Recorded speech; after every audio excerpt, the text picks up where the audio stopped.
बिस्मिल्लाहिर्रहमानिर्रहीम। अस्सलाम वालेकुम। कैसे हैं आप सब? उम्मीद करती हूँ सब खैरियत से होंगे।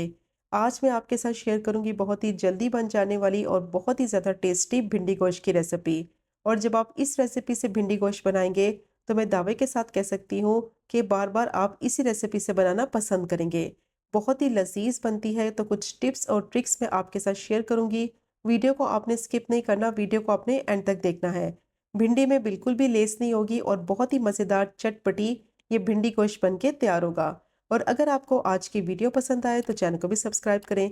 तो चलें टाइम ज़ाया के बगैर शुरू करते हैं इस मज़ेदार सी रेसिपी को बनाना। 700 ग्राम भिंडी ली है। इसको मैंने अच्छी तरह से धोकर साफ़ कर लिया था। साफ़ करने के बाद इसको मैंने फैला दिया था। किसी कपड़े पे फैला दें या फिर ट्रे में फैला दें ताकि भिंडी जो है वो अच्छी तरह से खुश्क हो जाए।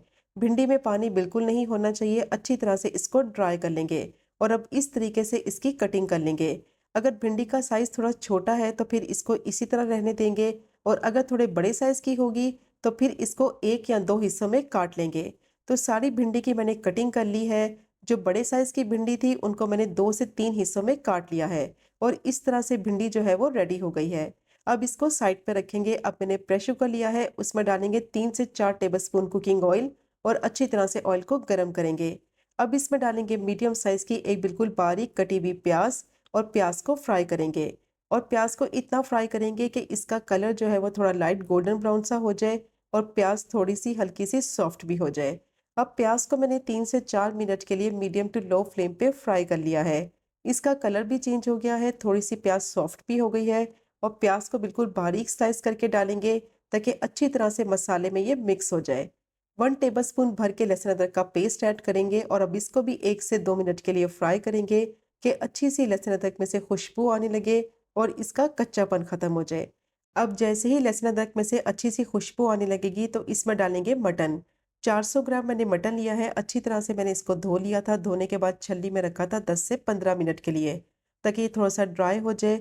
और अब इसको अच्छी तरह से भून लेंगे और इसको इतना पकाएंगे कि इसका कलर जो है वो थोड़ा सा चेंज हो जाए और मटन में से अच्छी सी खुशबू आने लगे और इसकी जितनी भी स्मेल है वो ख़त्म हो जाए।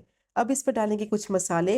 1 टीस्पून लाल मिर्च पाउडर, 1 टीस्पून धनिया पाउडर और 1 ही टीस्पून इसमें नमक ऐड करेंगे या फिर आप अपने टेस्ट के हिसाब से भी नमक ऐड कर सकते हैं। हाफ टी स्पून हल्दी डालेंगे और अब इस पे ब्लेंड किया हुआ टमाटो प्यूरी ऐड करेंगे। एक मैंने टमाटर लिया था, उसको ब्लेंड करके उसकी प्यूरी बना ली थी। अब अच्छी तरह से मटन को भूनेंगे मसालों के साथ ताकि इनमें मसालों का अच्छा सा फ्लेवर आ जाए और इसको तब तक भूनेंगे कि इसमें जितना भी पानी है वो खुश्क हो जाए। मीडियम टू हाई फ्लेम पे 5 से 6 मिनट के लिए मटन को अच्छी तरह से भून लिया है। पानी इसका बिल्कुल खुश्क हो गया है, ऑयल इसका कंप्लीटली सेपरेट हो गया है। मटन को अच्छी तरह से मसाले के साथ भून लिया है और अब इसको गलने के लिए रखेंगे। तो इसमें डालेंगे पानी। तो 1 ग्लास मैंने इसमें पानी डाला है। आप जिस हिसाब से गोश्त गलता है उस हिसाब से आप उसमें पानी ऐड कर दें। अच्छी तरह से इसको मिक्स करेंगे। अब इसको लिड से कवर करेंगे और जैसे ही विसल बोलेगी तो 15 मिनट तक इसको विसल बोलने के बाद पकाएंगे ताकि गोश्त जो है वो अच्छी तरह से सॉफ्ट और टेंडर हो जाए। मटन को प्रेशर कुकर में गला रहे हैं तो इसलिए इसको गलने में ज़्यादा टाइम नहीं लगेगा।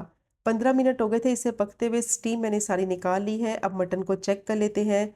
ऑयल इसका कम्प्लीटली अलग हो चुका है। मसाला बहुत अच्छी तरह से रेडी हो गया है। मटन बहुत अच्छी तरह से सॉफ्ट और टेंडर हो गया है। अब इसको साइड पे रखेंगे। अब मैंने कढ़ाई ली है, उसमें डालेंगे 1/3 कप ऑयल और अच्छी तरह से ऑयल को गर्म करेंगे।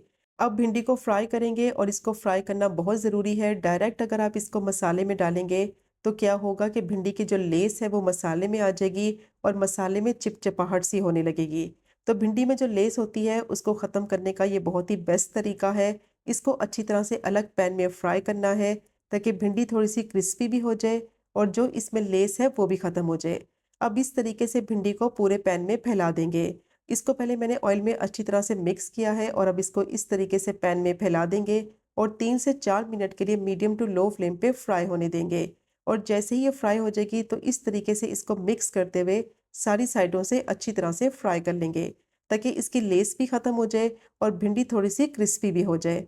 तो भिंडी को मैंने फ्राई कर लिया है। टोटल मैंने इसको 7 से 8 मिनट तक फ्राई किया है और देखें कितनी अच्छी तरह से ये फ्राई हो गई है। इसका कलर भी ख़राब नहीं हुआ और इसकी लेस भी ख़त्म हो गई है। तो इस तरीके से आपने भिंडी को ज़रूर फ्राई करना है और फिर इसको मसाले में ऐड करेंगे, वरना क्या होगा कि भिंडी लेस छोड़ देगी और मसाले का फ्लेवर ख़राब हो जाएगा। अब मैंने भिंडी को निकाल लिया है। दोबारा से पैन में डालेंगे 2 से 3 टेबलस्पून ऑयल। अब इसमें डालेंगे 3 मीडियम साइज़ की बिल्कुल बारीक कटी हुई प्याज़ और प्याज़ को फ्राई करेंगे। और प्याज़ को इतना फ्राई करना है कि ये क्रंची ही रहे और इसका कलर भी ख़राब ना हो।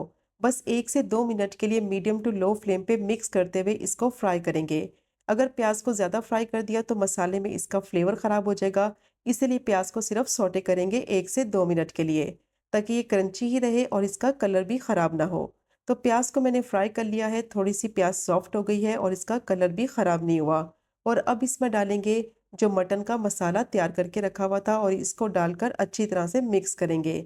और इस पॉइंट पे फ्लेम को मैंने मीडियम टू हाई कर दिया है और मीडियम टू हाई फ्लेम पे मिक्स करते हुए इसको साथ-साथ पकाते भी जाएँगे।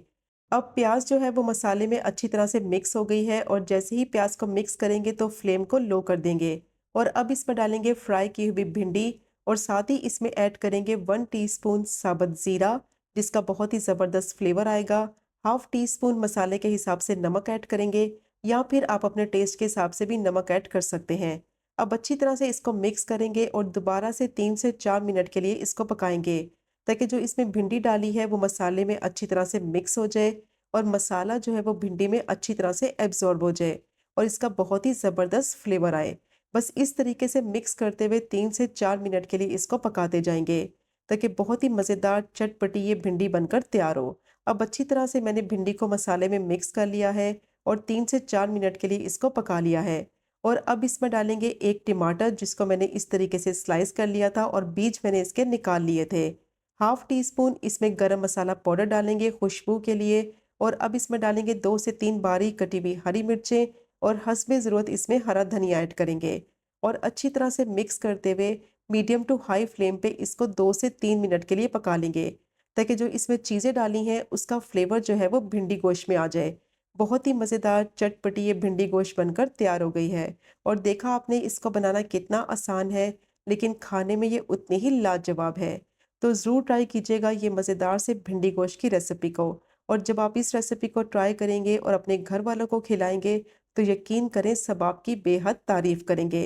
बहुत ही मज़ेदार ये चटपटी भिंडी बनकर तैयार होती है और इतनी टेस्टी बनती है कि बड़े क्या बच्चे भी इसको खाना पसंद करेंगे। तो बहुत ही बेहतरीन भिंडी गोश्त जो है वो रेडी हो गया है और आप इसकी फाइनल लुक चेक कर सकते हैं। कितनी ज़बरदस्त इसकी लुक आई है, भिंडी बिल्कुल भी ख़राब नहीं हुई और ना ही इसमें लेस है। बहुत ही ज़बरदस्त ये भिंडी बनकर तैयार होती है और बिल्कुल खिली-खिली बनेगी, बहुत ही मज़ेदार चटपटी ये भिंडी गोश्त बनकर तैयार होगा। तो ज़रूर ट्राई कीजिएगा ये मज़ेदार सी रेसिपी को, जिसको बनाना बेहद आसान है और खाने में उतनी ही लाजवाब। और अगर आपको आज की वीडियो पसंद आए तो चैनल को सब्सक्राइब करें, वीडियो को लाइक करें और शेयर करें। इंशाल्लाह मिलेंगे अगले कुकिंग व्लॉग में फिर एक नई रेसिपी के साथ। तब तक मुझे अपनी ख़ास दुआओं में याद रखें। अल्लाह हाफ़िज़।